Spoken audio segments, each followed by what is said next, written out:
刀郎真不知道云朵被网暴吗？其实他早知道了，但为什么刀郎却丝毫不为云朵说话？云朵也不再为师傅捧场，而这一切的根源竟然与刀郎的女儿罗天有关。原来都是罗天把所有的事情搞砸了。本期视频将为大家讲述这对师徒的恩怨情仇。云朵事件会不会慢慢的随着时间的推移而降温，以致被众人淡忘？我想是不会的。只要刀郎还在歌坛，云朵欺师灭祖、忘恩负义的标签就还会一直挂在额头。有人说云朵本来就是清白的，何须再洗白？可他身上有污渍啊，他身上的脏水是阿牙拉索公司泼给他的，所以刀郎肯定还是有责任的。只是刀郎一直装作无事人一样，不予理睬。哪怕央视不停地播放云朵的音乐，也不愿意提云朵一个字。在前天晚上的厦门演唱会上，刀郎说不敢刷手机，怕看到歌迷们的留言会感动，又要情绪失控。以前有人说他不涮抖音的，可现实里他是玩手机涮抖音的。这就是说，他早看到网上对云朵的不公正的网暴，只是他不愿意出面帮云朵。为什么不愿意出面帮云朵？可能是云朵在某些事上伤他太深了，他才如此狠心。让我们不明白的是什么事把刀郎伤得如此之深，以至于可以断绝师徒关系？你站出来告诉我们一声不行吗？云朵做错了什么？难道只是因为他没有祝福你付出？你猜测他不愿意你东山再起，或是另外的理由？可到底是什么理由？你也需出面告诉刀迷们一声啊！比如云朵真的欺师灭祖了，又比如云朵真的带人去你家把你头发扯光了。无论是什么事情，你都可以让大家心里有底，不然大家纷纷猜测，对云朵网暴不休不止。这样下去，肯定会把大火引到你自己身上。难道你不知道这一点？当有一天刀郎神的形象突然消失，刀郎还能够让那么多人喜欢吗？刀郎受了多大的委屈都喜欢沉默，这种沉默是他一向的作风。但是云朵却被网暴惨了。曾经是因为刀郎才喜欢上云朵的，也真心的羡慕这对互相成就的好师徒。可如今这局面是我们想看到的吗？这是多么让人惋惜的一件事啊！刀郎的付出给我们带来了诸多的情绪价值。演唱会上台上哭台下哭，这是打开了我们内心里的闸门，让我们曾经受过的苦找到了宣泄的出口。我们感激刀郎，谢谢刀郎。但是若云朵事件不明，刀郎是脱不了干系的。即使云朵是一个有污点的人，刀郎曾经培育他10年，也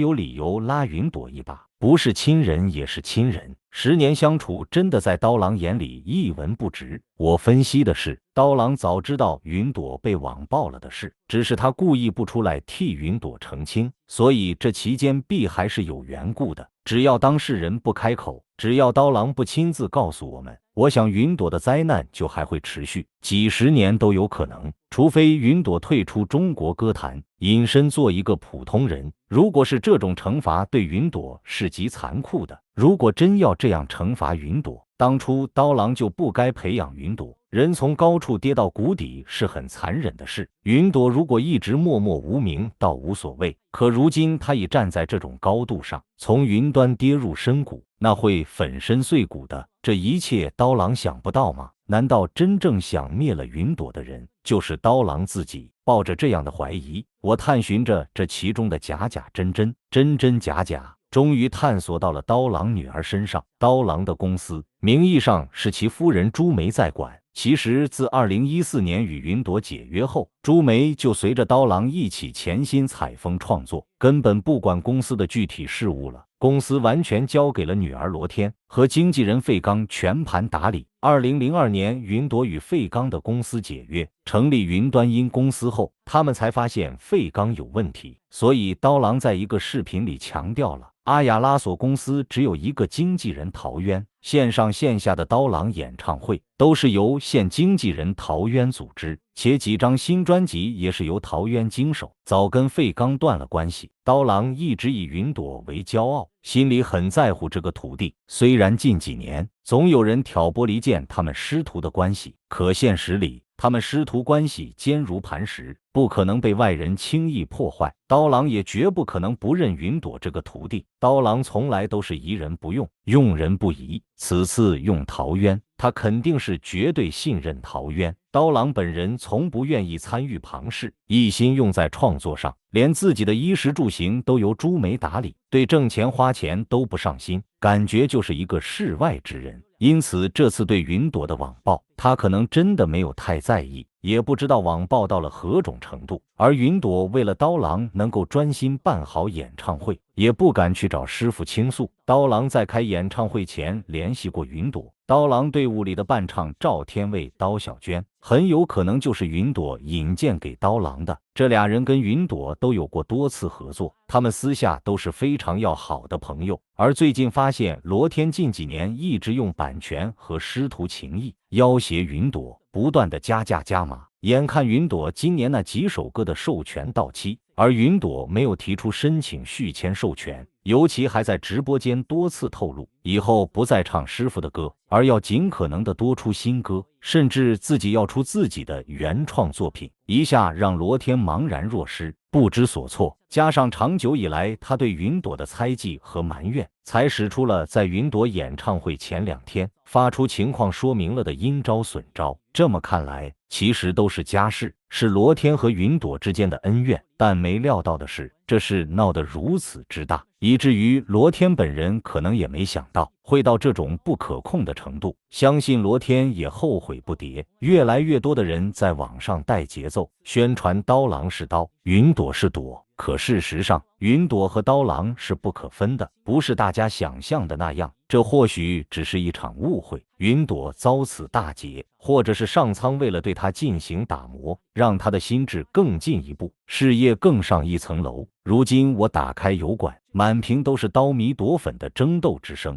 夺粉为云朵喊冤，开始咒骂刀郎不念师徒情分，不是一位好师傅。刀迷恨不得把忘恩负义的云朵立即开车撞飞，把云朵打入18层地狱，永世不得超生。在这种非常不良的气氛里度过了近3个月，云朵也经历了一系列的网络风波，他逐渐减少了与刀郎的互动，也不再像以往那样积极的为师傅捧场。这种变化不仅让外界猜测纷纷，也让刀郎感到了一丝失落与无奈。而这一切的根源竟然与刀郎的女儿罗天有关。罗天在不知情的情况下，因为一些误解和冲动，卷入了一些与云朵相关的纷争之中。他的言行举止不仅加剧了云朵所遭受的网络暴力，更在某种程度上破坏了刀郎与云朵之间的师徒情谊。当真相逐渐浮出水面时，刀郎才意识到，原来这一切的混乱与纷争，竟然都是源于自己女儿的无心之举。他深感自责与懊悔，但同时也明白，现在最重要的是要尽快平息这场风波，让一切回归正轨。于是